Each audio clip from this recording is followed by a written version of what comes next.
बिस्मिल्लाहिर्रहमानिर्रहीम अस्सलामुअलैकुम। आज हम बहुत ही इम्पोर्टेंट कंसेप्ट सीखने वाले हैं और वो कंसेप्ट है मैट्राइसिस का। तो व्हाट इज़ मैट्राइसिस सबसे पहले जान लेते हैं। तो एक मैथमेटिशियन जिसका नाम अर्थर कैले था जिसने ये इन्वेंट किया मैट्राइसिस।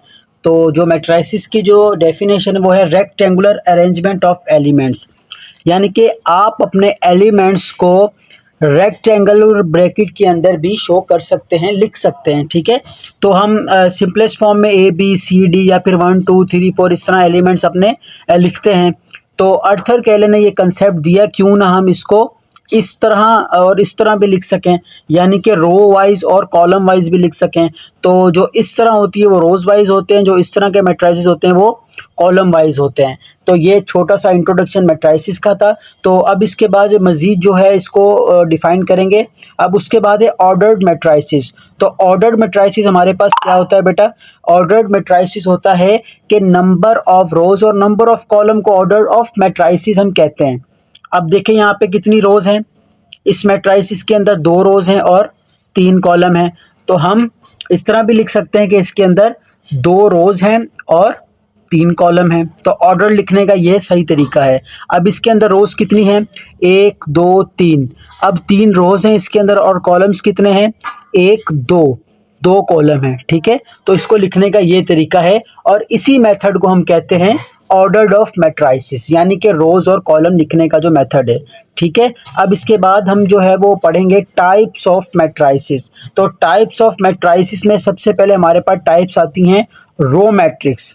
रो मैट्रिक्स कहते हैं, नाम से ही मतलब छुपा हुआ है इसके अंदर कि ये रो एक ही रो होगी। 1 2 3 देखिए मैंने रेक्टेंगुलर के अंदर एलिमेंट्स की अरेंजमेंट की है, तो एक रो होगी।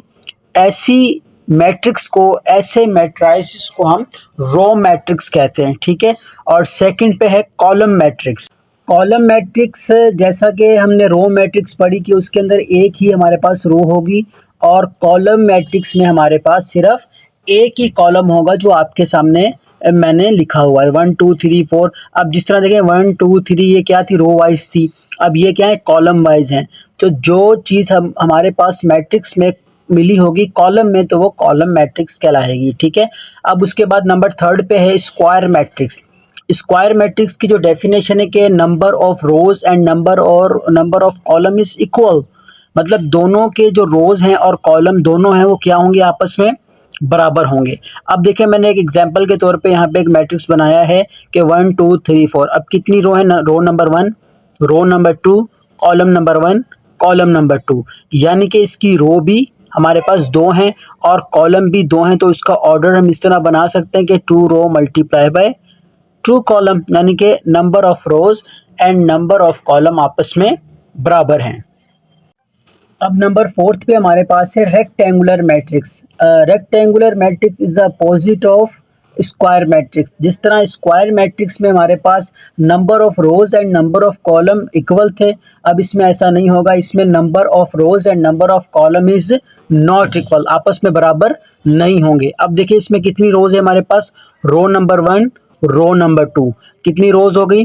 2 रो हो गई। और हमेशा याद रखिएगा रो हम पहले लिखते हैं और कॉलम हम बाद में लिखते हैं। अब कितनी रो हो गई हमारे पास? 2 रोज होगी। और कॉलम कितने? 1 2 3, तो 3 हमारे पास कॉलम हो गए। अब देखें इसका ऑर्डर बराबर है? नहीं बराबर। इस वजह से हम लिखते हैं कि रो कभी भी बराबर नहीं होगी कॉलम से। तो ऐसे मैट्रिक्स को हम कहते हैं रेक्टेंगुलर मैट्रिक्स। और उसके बाद है जीरो एंड नल मैट्रिक्स। नाम से ही जाहिर है कि सारे मैट्राइसिस में क्या होगा? सारे मैट्राइसिस के एलिमेंट जीरो होंगे। ठीक है, इसके बाद नंबर 6 पे है diagonal matrix. Diagonal matrix are very important matrix of our chapter matrices. ठीक है, तो नंबर 6 पे हमारे पास है डायगोनल।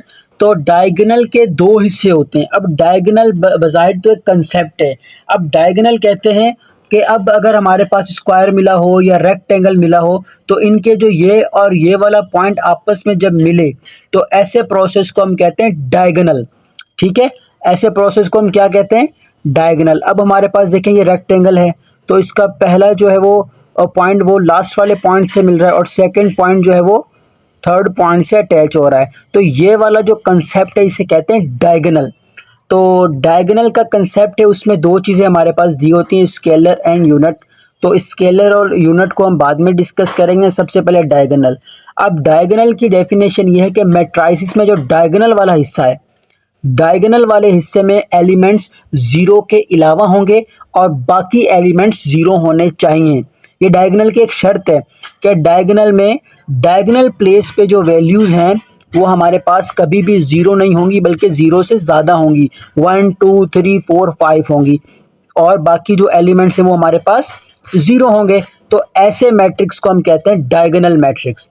ठीक है, अब इसी में से ही दो चीज़ें हमने ली हैं, स्केलर और यूनिट। तो स्केलर मैट्रिक्स कहते हैं कि अगर डायगोनल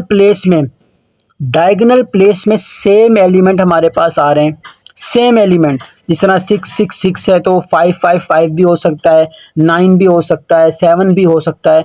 तो ऐसे मैट्रिक्स को हम कहते हैं स्केलर मैट्रिक्स। ठीक है, ऐसे मैट्रिक्स को हम कहते हैं स्केलर मैट्रिक्स। इसके बाद हमारे पास है लास्ट में यूनिट मैट्रिक्स। और यूनिट मैट्रिक्स जो है वो नाम से ही ज़ाहिर हो रहा है कि इसके डायगोनल में सिर्फ क्या होंगे, वन होगा। ठीक है, तो इसका दूसरा नाम है कि आइडेंटिटी मैट्रिक्स। पहला नाम इसका यूनिट मैट्रिक्स, आप ये भी रिप्रेजेंट कर सकते हैं और आइडेंटिटी मैट्रिक्स भी कह सकते हैं। ठीक है, तो जिस डायगोनल में ओनली वन होगा तो आप कहेंगे सर इसके वन है तो ये भी मिल रहा है, तो ये स्केलर भी है। तो स्केलर तो उसकी एक अपनी खासियत है, लेकिन ये वन वन ये शो कर रहा है कि ये क्या मैट्रिक्स है, कौन सा है, यूनिट मैट्रिक्स है। तो आपने इसको यूनिट मैट्रिक्स ही कंसीडर करना है जिसके डायगोनल में ओनली वन हो। ठीक है, तो उम्मीद है कि आज का कंसेप्ट आपको बहुत अच्छे तरीके से समझ आया होगा। तो इंशाल्लाह ताला हम आने वाली वीडियो इससे भी बेहतर बनाने की कोशिश करेंगे और आपके कंसेप्ट्स को क्लियर कर सकेंगे।